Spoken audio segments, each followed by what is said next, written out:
We've seen a lot of rapid fire questions on social media and people playing the game of this or that. So today we thought we would play the game of this or that with questions about dogs and cats and dog and cat behavior. And we have quite a few new listeners as well. So this will also help our new listeners get to know us a bit better. But I'm Zazie Todd. Welcome to the Positive Post in Conversation. I'm joined, as always, by my friend and co-host Kristi Benson. And Kristi, I think I should perhaps be a little fearful of some of your questions. Not fearful, but I mean, waiting with great anticipation of the interesting questions that I have created for you as I drove home. I heard that laugh. So anyway, we are going to go through some sets of questions, and the rule is basically you just have to give the first answer that comes to mind. But we are going to do it a little bit differently than some of the social media ones because we can chat a bit about them after that if we want to. So that's the basis. And I'm going to go first with a few questions. First one is a general one. Someone is getting a dog for the first time. Are you going to recommend them to get a golden retriever puppy or a friendly adult golden retriever? Oh, puppy. I mean, I adore puppies. So, and I know some people don't like puppies, which we're all allowed to love who we love, but puppy. What Absolutely. about I you? think Would you be different on that one? you can't go wrong with any kind of golden retriever, basically. No. I Yeah. always have a soft spot for the friendly adult rescue dogs, though. Okay, Mm. so Christy, you're visiting a friend in England and Crufts happens to be on, and your friend really, really, really wants to go. So are you going to go and see the agility or are you going to see the freestyle heel work to music? Agility, I think. Interesting. Yeah, I'm not sure I know what freestyle heel work to music is. So Oh, that's when I just people are kind of picked the one. dancing with their dog. Like they have a routine that they prepared with Is their it like a dog to music. choreographed routine? Yes, Oh, yes. okay. Then I would probably go see that. Yeah. Okay. That's the one I would pick. I mean, Yeah. both are cool, but okay, so you have to do an activity with Archer.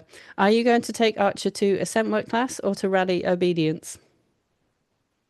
I'm not taking Archer anywhere, man. That's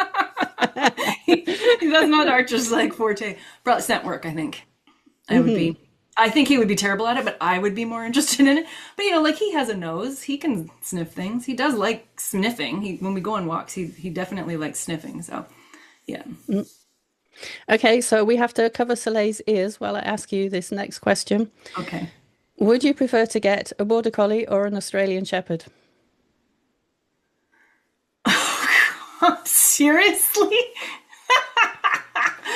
Nothing like making our audience hate us. Probably a border collie. Actually, I think I would. They're a little squishier, maybe. I don't know. Yeah, yeah. I would not really breeds I would you know orient myself to naturally. But if it was like these are the only dogs that you're ever gonna have again, I'd probably go. But yeah, I don't know. What would you pick? Would you pick the Aussie? Oh yeah, that's easy for me. I pick the Aussie. Definitely. I love Aussies. I mean, I love border collies too, obviously. But I especially love the Aussies. So, okay, I have another question, which is about breeds that you perhaps might not gravitate to normally, but Okay. would you prefer to get a Shih Tzu or a miniature poodle? Oh, poodle probably.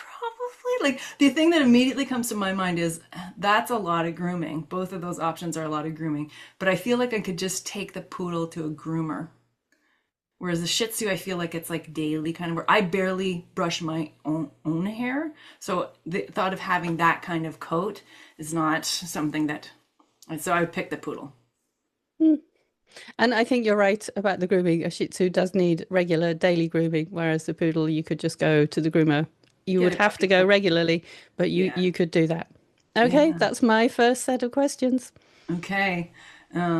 All right. So are you? So these are. I'm like easing you into my questions pretty nicely. So would you pick the smell of puppy breath or the smell of puppy feet? Puppy breath. I'd go with feet. Oh, interesting. I wonder. I'm not curious what our audience are. I hope they're yelling out their answers as they drive Yeah, I hope home. so. We would Now, love to know your answers, by the way, so you can feel free to drop me an email and let me know. Or if I shared this, when I've shared this on socials, you can leave a comment there too. We would be really interested to know your answers as well. for sure, for sure. Would you love to hear the howls of a husky or the chirping of a cat? Oh gosh, I'm going to pick the cat, Mm, but it's a tough question because I love it when huskies howl me too. too.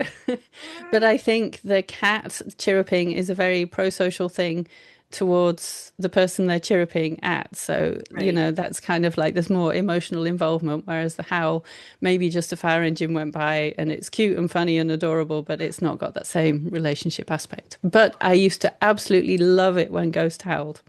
Yeah. Yeah. I knew that was going to be a hard one for you. I Yeah, felt that was devious. really hard. Like which to pick, that's tough.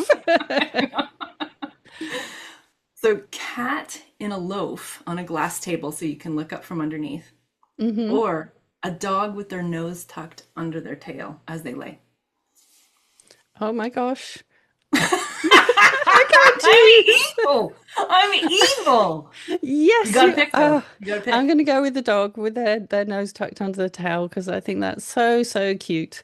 And Yeah. the cat in the cat loaf, like if the cat was sprawled out, like the cat loaf is a nice position, but if the cat was sprawled out and more relaxed, I might pick differently. But I'm going with the dog for this one. I love how random it looks. Like it almost looks like seeing them from underneath and their little feet, and it just I would pick that because It's adorable, isn't it? it It is, and is it seems like adorable. they shouldn't be like that. Like it seems like it sort of like disrupts what you expect. Yeah. Yeah, Okay. yeah. There is a photographer, isn't there, who's taken lots of photos of cats from I think I've underneath a seen. glass table, and I think that, Yeah. yeah, it's very cool. Okay. A cat licking between their toe beans with stretched fingers, or a dog doing that sleep barking boop, boop, boop, boop, boop thing. Sleep barking. Sleep That's so barking. cute. Okay. Yeah, that's really Yeah. cute. Yeah, and I always like to think like, are they chasing a rabbit or something like that? So you always think the dog is having a nice dream at that point, and I don't actually know if they are dreaming at that point because, strictly speaking, anyway, never mind. We won't go down there, but Professor but Zazie has come out. the dog, it's just so cute. And when Pepper does that in his sleep, it's really cute. Yeah. Okay. I love it. So a book. This one's now we're veering into slightly harder territory, I think. So gird your loins. A book with a well-written dog character, or a book with no dogs at all. Oh, the well-written dog character. I know I have to Okay. ask the question as to whether or not the dog dies in this book, and I don't have the answer, but I'm going to pick Take answer that to one. that. That's Okay. what makes it hard.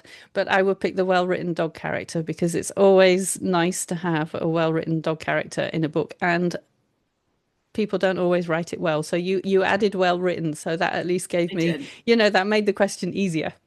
Okay. That one would be hard for me because even a well-written dog character, I find myself kind of always stepping back from the narrative a bit and going, "Oh my God, I wonder if this dog is gonna. I wonder if it's gonna change."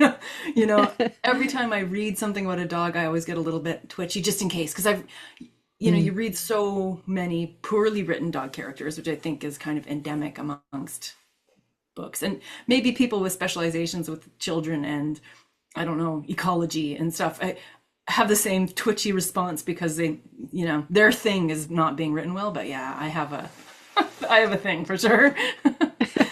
If you hadn't have added well written, I would have picked the other one, but Other I'm one, I'm yeah, assuming yeah, well written that makes it much easier to pick because I'm not spending all the time thinking, uh-oh, what is this dog going to do next? Uh-oh, what kind yeah, of anthropomorphisms are they going to be that I don't like or whatever? yeah, for sure, for sure. Yeah, okay, so that was my first set. Okay, so I have a cat question. Would Okay. you prefer to get a Siberian forest cat or a Siamese cat? I would pick Siberian forest cat just because it sounds cool. They Assuming that are. assuming that the ethics, morality of anything is kind of out the just we just get to pick. It's imaginary. Yeah. Well, I mean, they're both beautiful breeds of cat, so you can't go wrong with a Siberian forest cat or a Siamese.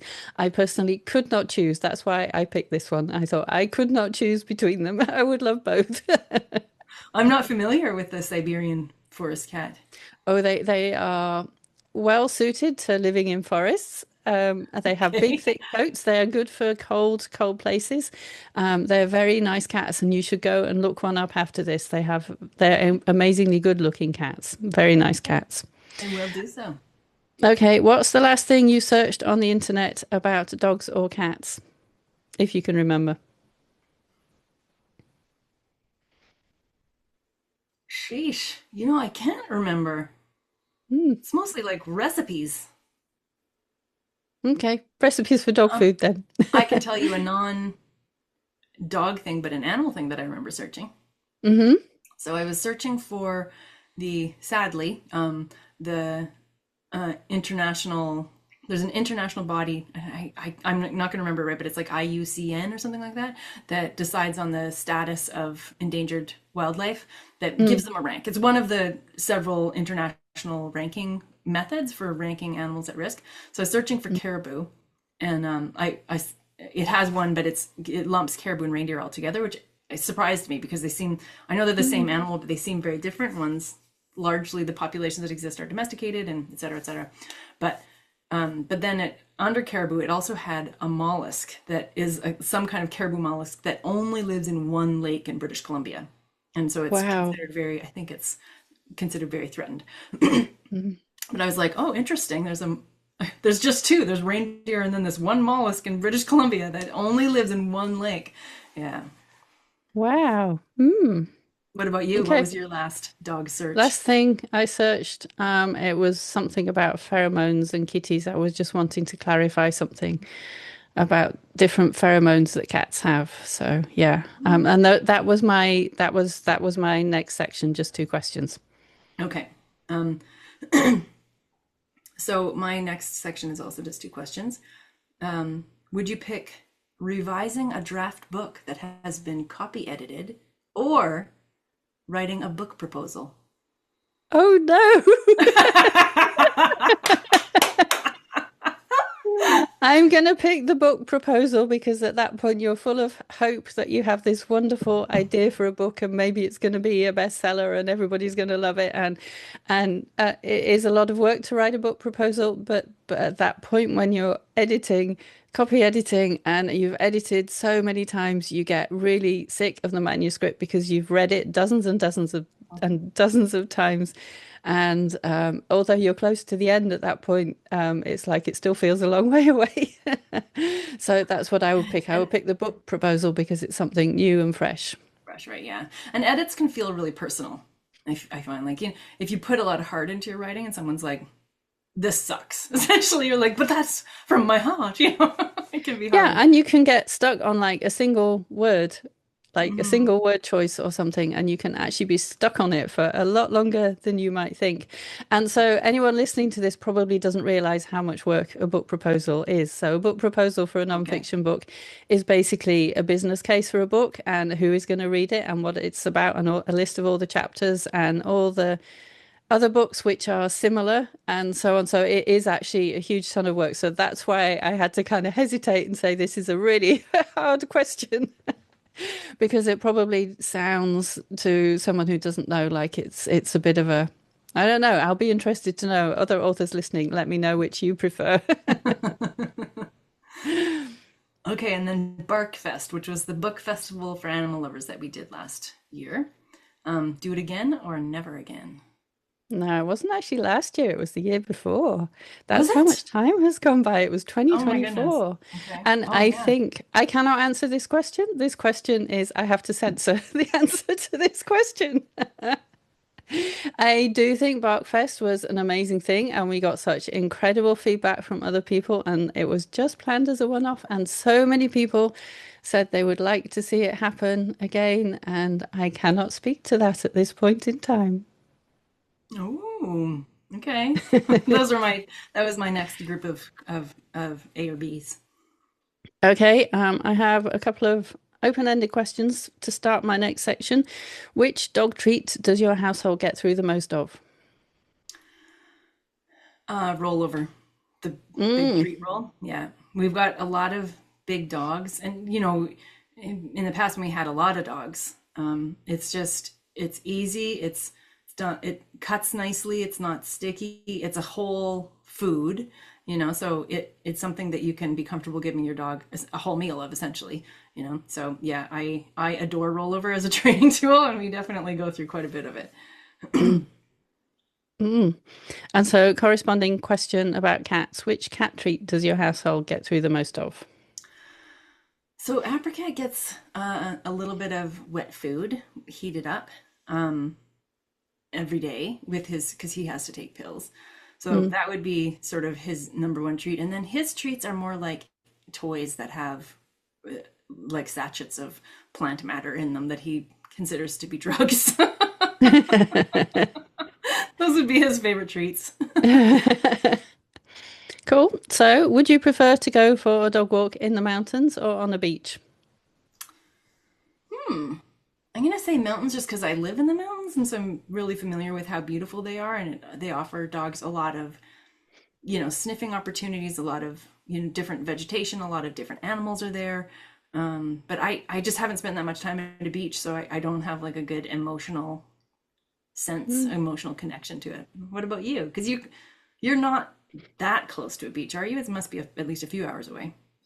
Mm, maybe an hour and 20 minutes or something like that if the traffic's not bad. It's not too far to get to a beach in Vancouver. So, but I will pick the mountains because, especially forested, I love being in the forest and hearing the birds sing and things like that.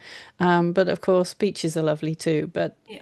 dogs aren't always allowed on beaches. If it's a beach where dogs are allowed, actually, there are some lake beaches near here really quite close to where I live, where some of them do let dogs on the beach. So it's not the sea, but it's you are still surrounded by forest and mountains. Maybe that's the best of both worlds. You're in Right. the Yeah, for mountains and sure. at a beach. Yeah. Okay, so you're walking in the forest with your dogs and you spot an animal on the trail ahead. Would you prefer it to be a grizzly bear or a cougar? Oh God, come on. Grizzly bear. Honestly, I think grizzly Mm, bear. I think they're more likely in most of their stages of, what's my diet right now, they're not necessarily looking at you as a good prey item. Whereas cougars, I feel like they're kind of like, they'd be sizing you up no matter when. So yeah, and they're just, they terrify me in the most delicious way. Like I love everything about them, but I'm also terrified of them. So yeah, I think grizzly, and we have both here, but we've seen grizzly bears more, so I just have a little bit less of a, you know, immediate "oh God, gonna die now" reaction to them. yeah, you don't want to see either. No. For sure, you don't want to see either. What is the, oh no, I have an apricot question actually for, because I know there are apricot fans who see apricot or hear apricot on here from time to time. Which scent does apricot prefer? Catnip or silvervine? Catnip. Hmm, Yeah, he cool. gets bored of Silvervine fast. So Ah, yeah, we actually have quite a big stash of Silvervine sticks, and he'll get a little bit excited, but only for a bit, and then we end up mm. giving them to the dogs. I hope they're safe for dogs. Maybe cut this part out if they're not safe for dogs.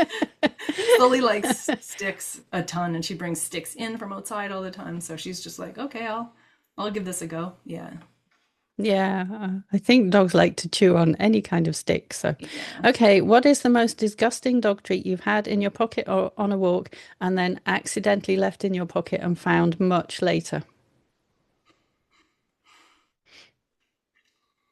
Mm. So, like, the first part was like cat food, wet cat food, but I don't think I've ever left an open tin of. Maybe I Uh, probably have. So let's go with a tin of wet cat food. Lovely. I feel like It's that's gross quite enough hard just to to forget. start, and then when it gets rotten, it's so much grosser. Totally.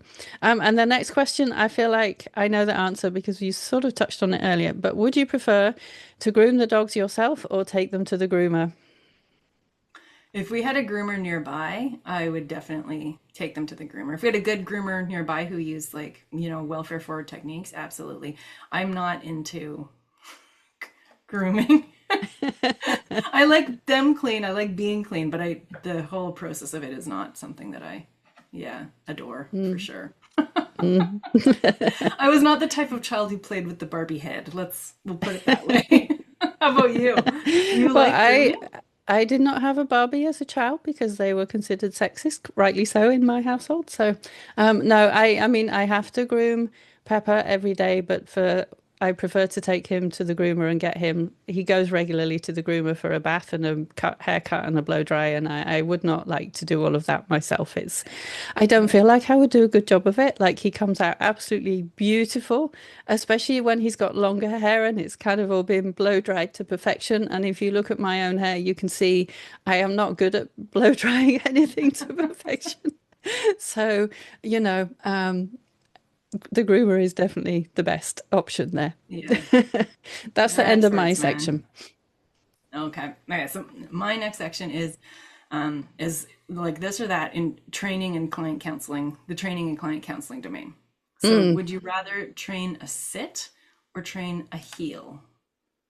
I would rather train a sit. It's so quick and easy. And even though Oh. I've done it loads and loads and loads of times, I don't get bored of it. I still enjoy teaching it, and I used to find that as well with a short sit stay. Like I did it, I've done it so many times, but I don't get bored of doing it. I just love it, and you get to give treats very rapidly to the dog, and you can see their face while you're giving the treats. Whereas if you're training a heel and you're position feeding the dog, they're next to you, you're seeing them from kind of above, and yes, they'll be looking up expectant for their treat, but you don't get to see like their face full on in front in the same way. So that's another reason to pick sit rather than a heel. Wow. Great case counselor. It sounds like you might pick the heel. I might, but I think it's only because Archer, who's the white blob behind me, is has been very tricky to train to sit. Even though he's one of those Mm. livestock guarding dogs who sits all the time. So I'm like, I know you're comfortable sitting, Archer, but he just doesn't like to be lured into a sit for some reason. So I had to eventually I went to training a tunnel down first. And then, like, so a reverse sit, training him to go down first. And he's 150 pounds, so he doesn't fit under my leg. So I was trying to like tunnel down him, like luring him under my leg that was positioned, with my knee up, to try and lure him into a down. And he went right down. It was fine. But for the first couple times, he was just like, I can just move you. And he'd just be like, boop with his head, and I'd go flying. So he's been a challenge to train to sit. But also, I haven't trained heel that much because I just am not a heel type person, right? Mm. So I don't have a lot of experience. The only times I've done it, it's been with sled dogs, and they've taken to it really fast. And I've always been so like, oh, this is so gratifying. And I get to move too. So it's like a moving exercise. And Mm. so maybe yeah. But I, Yeah, I I get that. have absolutely no skill at training heel. I've only done it a couple times. So yeah. Okay. So teaching a class or training a client, like working one-on-one with a client. Uh, oh, that's really hard. I actually don't know because I am going to say teaching a class because I don't really do that very much. So that would be different and a bit new. I mean, so I think that that will make it more fun. And I always like teaching Novelty. in other contexts. I always like teaching classes and getting that kind of getting people to talk amongst each other, and you get people learning from each other as well as from you. So I would pick that for that reason. But that's a really hard question. Yeah, it is for sure hard. Yeah. Yeah. What would you pick? I'm not sure.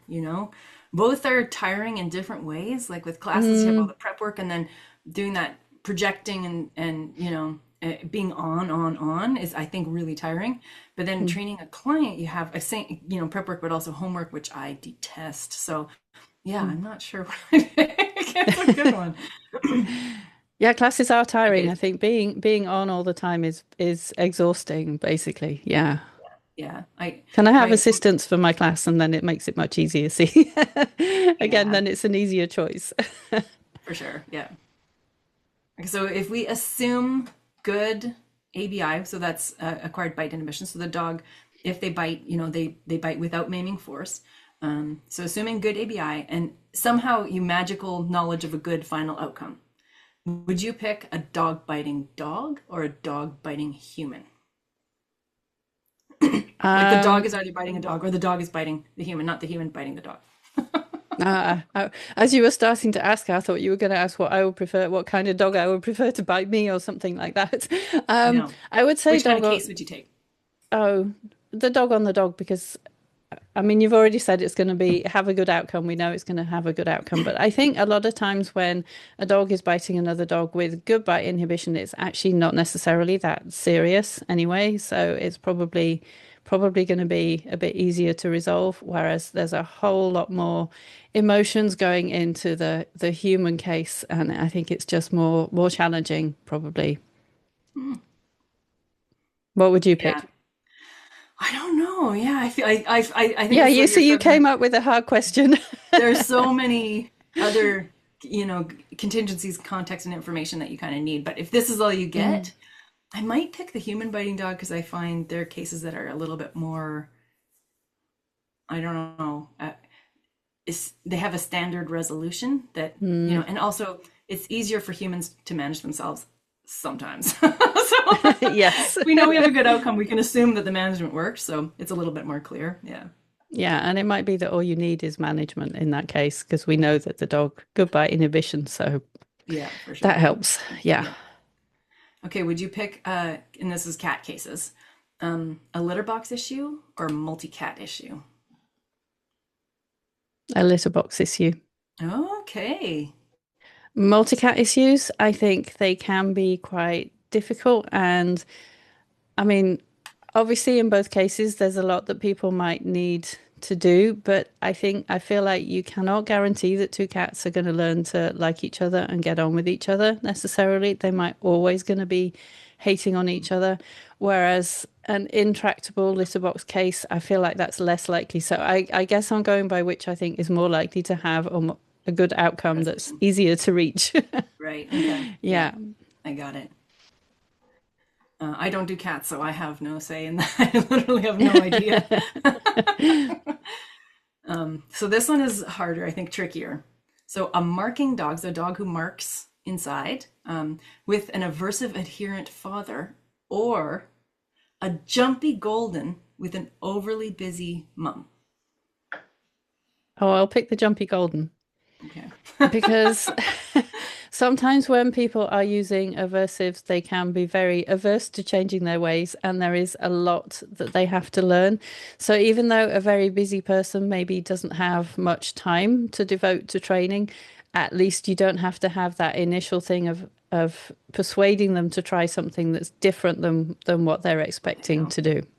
Yeah. So I think the aversives, the person wanting to use aversives can be quite a difficult counseling thing sometimes, because people are used to this approach. And especially if there are gender dynamics involved, they perhaps think that they know better, even though they have had to go to someone else to seek help. So, I mean, in Right. both, I mean, nothing wrong with either person, but just from the perspective of someone taking that client, that's probably what's preferable to me. Yeah. Same. I'd pick a golden client. I've joked about Oh, having, yes, when Goldens I are used to lovely. take clients, I've joked about doing an all golden practice. Wouldn't that be cool? Yes, all Goldens or all Goldens and Labs because they're such lovely dogs. All dogs are lovely, but there's something quite special, and there's a reason they're such popular dog breeds, I Hmm. think. Yeah. Okay, so you're either one, your client won't stop clicking with terrible timing, or your client fails at unimportant but helpful management. Oh, that's challenging. Where would I prefer them to be failing? I Yeah. think the timing is probably actually easier to fix in some ways because management can be a lot of effort for people, and it's completely understandable. Both of these, it's completely understandable that people might be struggling with, but management requires sometimes a lot of effort and it feels like a lot to do, and people think it should be the dog that's changing rather than them. So I think people can find that really tough. Whereas I feel like helping someone to get better at timing, in most cases, it's not quite as hard to deal with. And they're also probably very willing to try and get quicker, whereas with management, people can be quite reluctant sometimes. So that's Hmm. what I would pick. What would you pick? Yeah, probably the same thing. And I think my reason would be like the dog is probably not paying attention to the clicking at this point anyway. If they're Mm. misclicking all the time, I'd probably just be like, okay, well, that's unimportant information to the dog. So we can just pretend it doesn't, Yes. it's not helpful. The dog's not paying attention to it. Like, we do all this effort to try and yeah. But Yeah. but Or yeah, you go could ahead. abandon the clicker as well and see if that helps because most You people can get your love, client to abandon the clicker, depending on well, client. Yeah. yeah, because most people love a clicker, but there are some people who really don't like using it and they find it a bit clunky. So if it was one of Mhm. those people, then you could just say, okay, well, we won't use a clicker this time. It's fine. You know, Yeah. it's a choice. For sure. I remember I was in a dog park once with one of the sled dogs that we had in our rescue, and in Winnipeg, and Mm. the dog, the sled dog ran up to a person who was in the park who obviously was wearing a bait pouch. So I was immediately like, I bet you're on my Mm. team. And she's like, oh my God, he's so pretty. Can I give him a treat? And I was like, yeah, go ahead. So she reaches into her bait bag. She pulls out a clicker. She points it at his face, clicks. Gives him a treat. And I was like, oh, I just love you Oh, so much. But that is so yes. hilarious. Yeah. If only Okay. everyone on their walk had a bait bag with treats And to a give to clicker. all the dogs that they were allowed to give treats to. Yes. Yeah. Everything about it was just perfect. Yeah, Yeah. that's lovely. Totally adorable. Okay. So this is, I think, also a hard one. Um, so you have given behavior advice to a client. The client says, one of these two, which would you pick as easier to handle? But my vet said, or, but my breeder said. Oh dear. Um, I would actually go with but my vet said because I feel like the breeder got in there much earlier and they've had that advice from the breeder, so they've been hanging on to it for much, much longer, whereas the Okay. advice from the vet is newer. Although, I mean, sometimes we have to listen to what the vets say and sometimes we have to it's just challenging either way if someone else is giving contradictory advice, and we never actually know if that is what was really said or if that's just what the Yeah. person thinks they heard. So either way, it can be very, very challenging. It's always difficult. So that's a hard question. I don't like that Yeah, one. totally. I don't know what I'd pick for that one either. Probably just, if I just go like off the top of my head, yeah, I don't know. That's hard. I'd probably go with breeder, I think, because they have a continuing relationship with their vet and their breeder. They're probably, unless they keep going back to the same breeder and, acquiring more dogs. That was just like, they heard it once a long time ago, but yeah, it is going to be tough. Yeah. Okay. And my final tricky one. You have a slot for one client and you have two options you can pick. And one is dominance adherent and the other is anti-vax. Ah. Well, the vaccinations are actually nothing to do with me because I'm not a vet, so that is someone else's problem. The Mm, dominance adherents, I'm probably going to have to talk to them for quite a while. Either way, I might be having to persuade them. I will take either client. I love all my clients. I can't choose oh, you're so between these generous. two. So much for a hot gossip sesh, Zazie. But I mean, I haven't had anyone try and talk to me about dominance for a long time, Oh, so maybe nice. I'll pick that person because I haven't had those discussions in quite a while. And if it's something that they want to talk about, I don't mind discussing it with them. Nice. Okay. That's a great answer. You came up with some tough questions there. I still got a few more, but that was done that That section's group. Yeah. done. Okay, so this is an open-ended question. What do you think is the most overrated thing to teach a dog? Oh, the most overrated thing to teach a dog. Oh God. Like the vast majority of obedience behaviors except for recall, essentially. Mm, I don't know. Oh my God. Okay, this is just, it's going to shine a little flashlight into my own head, and it's not anything true at all. But when people are doing their little dance routines, which I adore. I love it when people do that with their dog. I think it's amazing and I love watching them. But they have that thing where they lay down and then they have the dog come and give them CPR by jumping on them. Mm. It annoys me because because it sort of sets up this weird expectation that your dog will rescue you when that's not true. And also it's like they're using like a mouse pounce type behavior, which isn't CPR at all. So for some reason it just annoys me that there's not an alignment. I don't know why. That's something that just gets on my nerves. Just me. Yeah. Just What you. about you? Well, you just said my dog won't rescue me, so I'm shocked and horrified. Of course, he's a little Shih Tzu. He would find it quite hard to rescue me in many circumstances, but You'd have to get up on a table and drop down onto your chest with bounce. his whole Yes, body. yes. What do you think's overrated? Did you have Well, something in mind when you wrote that? I personally don't normally bother teaching a heel because I don't think it's needed for you unless you're wanting to do a competition. Then of course it's not overrated at all. But in normal life, I don't think you actually need your dog to heel and stay on one side of you. You just need them to not pull. So I guess that's what I would pick. But training is just fun anyway. So if you Yeah. enjoy teaching, then nothing that you enjoy teaching is overrated anyway. So okay. So this is a question we have to imagine Apricot is indoors only and money is no object. Okay. Which would you prefer to make for Apricot? High up shelves and walkways all around the house or a little catio by the front door? If money's no object, I would go with a big catio. Mm. Yeah. Because Yeah, I it, thought as I said that if money's no object, you could actually go with both yeah. anyway.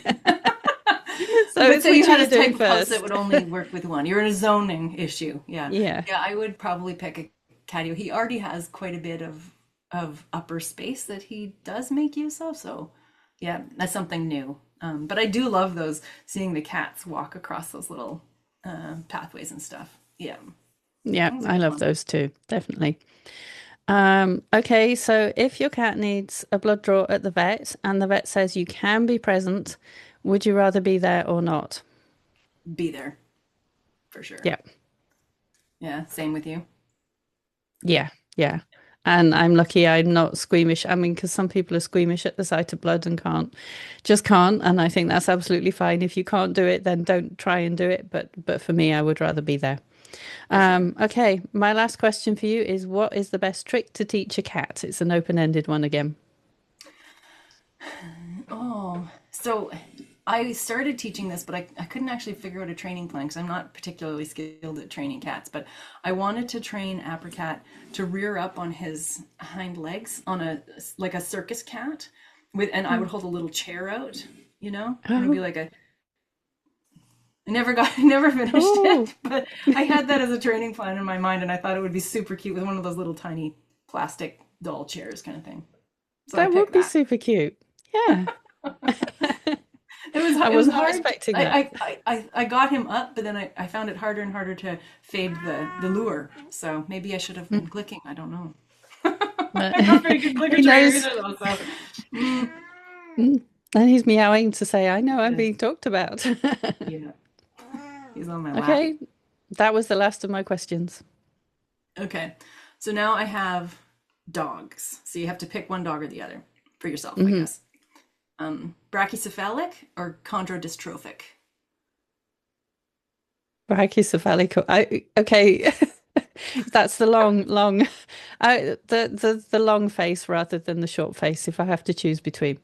Oh, the short Because, legs, like oh, the short legs. Oh, yeah. sorry, yes. Okay. Short legs I think short legs rather than short face, even though I have a flat faced dog and I love him very, very much, but I Mm, feel like there are more health issues and I see some of those health issues in him. So I mm, would not pick the flat faced dog yeah. personally.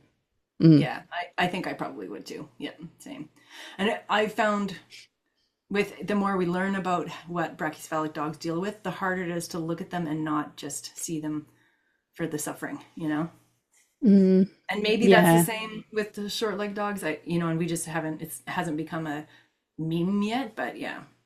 maybe. I mean, Pepper actually does have little short legs as well. And we had some snow recently. I felt really sorry for him because of his little legs. Like the snow, it wasn't much snow at all. We've had hardly any snow this winter, but it was enough that it came up his, like, I didn't think it was enough to shovel, but it turned out it was more than he liked. He only likes a little tiny bit because he's only got little legs. So, yeah. Oh, yeah. Okay, so now that I have a dog that drools, this is on my mind. Dog that drools or doodle coat? Doodle coat. I love Oh, doodles. wow. You'd pick a doodle coat over. Okay, all right. Not I. Uh, no, but I The mean, I'm grooming used to thing, I think. grooming a Shih Tzu, so Yeah, yeah. So the yeah. doodle So I coat, mean, it's you're much not bigger, but can scared of go to that. the groomers often. So, and I love doodles, so yeah, I'm picking the doodle. Nice. Okay, good. I would pick. I think I'd pick the now that I have a drooler and they're in my heart. Hmm. I've gotten used to it, even though it is a thing. I had Yeah, a yeah. client once who had two big, really drooly dogs, and she had a stack of cloths that they would have that she just had all the time ready. Mm, And I think they just washed them and put them, so they were like cloth mm. cloths. And I think she was sort of like, "Don't judge me," and I'm like, "I'm not judging you, man. That's awesome. Like, Yeah, that's like really good. a great way to handle the constant Yeah, drool." Yeah. impressive. Okay. Golden Retriever puppy or adult Wolfhound? Adult wolfhound. I love Okay. wolfhounds. Yeah. I mean, I love golden retrievers too. I mean, that's what makes this so hard. But I have a thing for the adult dogs anyway. So yeah, adult Mm, wolfhound. That's actually not a hard question. I would have thought it would be, but it's not. it is not. Yeah. Yeah. I think I probably would too go with the adult Mm, Wolfhound. Yeah. Just puppies are a lot of work. I love them, but they are a lot of work. And if we're talking about, I'm bringing this animal into my home. Yeah. mm. Okay. Pity with intractable skin stuff or any dog with setbanks. Well, I think the thing with the pity with the I'm going to pick the dog with Sepanks because I think that you can do quite a lot to prevent that suffering, even though it means you now can't go out until you've taught this dog that it's safe for you to go out and they can be comfortable. But you can at least find people to do that. Whereas with the skin issues, you're going to the vet all the time. I mean, I'm not a vet, but I don't know how easy that is to resolve. So that's Yeah. why I'm picking the Sepanks. I Yeah, I think. would too. I think Mm. because you can just, yeah, you can immediately alleviate their suffering, I think. Yeah. Yeah, you can do something right away and just say, I'm never going out again without leaving somebody at home with you, not going out for any longer than you can handle, and then you can work on that training. Whereas the poor dog with the skin issues, I mean, that's hard. They're It's hard. suffering quite a bit. Yeah. Yeah, it's very hard for sure. Okay, well, that's all I had. How did Well, you this has feel been about that? fun. Yeah. You have to delve into your own psyche a bit to even come up with the questions, I think. Yeah, I think so. I think so. So thank you for coming up with all those questions. It wasn't as bad as I was dreading. Good. I mean, no, not good. We need to do it again. I need to think of harder things. I So thought the I dog guess. versus cat ones were really going to get you because you'd be like, I can't pick a dog versus a cat. So I thought those were particularly evil, but you handled it with aplomb. So there we go. Well, and I guess like this, I picked some questions for you that I would find really hard, and then you didn't find them hard at all. So Well, that there you just, go. I Yeah. think you're right when you say the questions say something about the questioner as well as the person who answers them. So yeah. Good. And if you're listening to this and you have strong feelings about answers to any of these questions, we would love to know what your answers are too, because I think it's all very, very individual. And in many cases, there's no right answers. And of course, we love all the dogs and all the cats. And that's what makes it difficult to choose when you're put on the spot and you have to choose between one or the other. Yeah. Yeah, for sure. Okay, so it is time to move on to the book section. What have you been reading recently, Kristi? Okay. I finished a little while ago a book called, oh, and again, we've got the thing called Crier's War by Mm-hmm. Nina Varela. Um, it's a fantasy novel, which I almost never read fantasy novels, but it was recommended to me and it's got like, it's like a sapphic romance fantasy novel. And I think it came with high ratings for people who like fantasy. But I personally did not adore it as much as I hoped I would, because I find the world, I think I'm just a very lazy reader and I kind of want the story to hop along a little bit more quickly. Maybe I prefer the imaginary worlds I come up with in my own head rather than it being sort of like created for me with prose. I'm not sure. But it was about the two main characters. One was human and one was, I think they called it made, like it's like semi-automaton, an automaton with like a human gloss kind of thing. So you can see that they start to fall for each other over these great, conflicts that they have. And one is trying to kill the other one and, for previous harms for her family. And, I know that it relates to like actual human themes, but I found it a little overwrought, but I was like, I'm going to stick it out and I'm just going to get to the end of this 13-hour audiobook. And then I got to the end and it was only halfway, and then there was a book two and I was like, come on. So now you got to get book two. But if you love fantasy and you want something that, has this like the epic world building, but also then this like the lesbian sort of undertones, I think it will probably check all of your boxes. But for me, I like more fight 'em up, beat 'em up, kind of move the story along super quick kind of story. So it didn't check my boxes, but it's interesting to like check out other types of books every once in a while, right? And see if maybe my tastes have changed. Yeah, for sure. And it sounds like it has big themes to it anyway. So yeah, so I think the difference with an audiobook is you can't control the pace at which you're reading, whereas at least with a book that you're reading yourself, you can read a bit faster if you want to, or skip ahead if you want to. Yeah. And that is a little bit different. But yeah, well, I am sure someone listening to this will think that sounds like just my kind of book. So Yeah. yeah. Or maybe they read it and loved it and are going to come out. Bring it on. Bring it on. Yeah, if you've read it and loved it, let us know. I have been reading. I finished Detective Aunty, and this is by Uzma Jalaluddin, who's a Canadian writer. And I absolutely loved this book. This book is for all the aunties out there. So Detective Aunty Kausar is she's in her 50s. She lives somewhere north of Toronto. Her husband died a year ago. She hasn't been back to Toronto where she used to live for a long time because something bad had happened there. And she gets a phone call from her adult daughter who has kids to say, I need help because I'm at the police station because a man was killed and he was found dead in my shop. So she is potentially on the hook for murder. So Kausar goes. She goes to stay with her daughter. She has to rebuild her relationship with her daughter. And she happens to be someone who notices things a lot. And she loves Agatha Christie novels. So she has to find out, is her daughter guilty? Who actually did the murder and why did they do the murder? And it's just a wonderful book. It's a really fun book. And it's a cozy mystery, and it's just really nice. I absolutely loved it. She's a really compelling character. She's a little bit nosy, and I like people who are a little bit nosy. And of course, she goes into things. People are sometimes interacting with her as a woman in their 50s who they're not going to pay much attention to. And sometimes she thinks they're going to interact with her like that, but they are onto her. So it's really fun, and it's really, you have to wait right to the end to find out who done it. And it's just really well written, and it has a really good pace all the way through. So I loved it. Good. Sounds great. So, thank you to everyone for listening to this show. I want to give a special shout out today to our listeners in Sydney, New South Wales. Thank you for being with us. And wherever you are listening or watching from, we're thrilled to have you here. Do let us know what you thought of this episode and what answers you would give to those questions.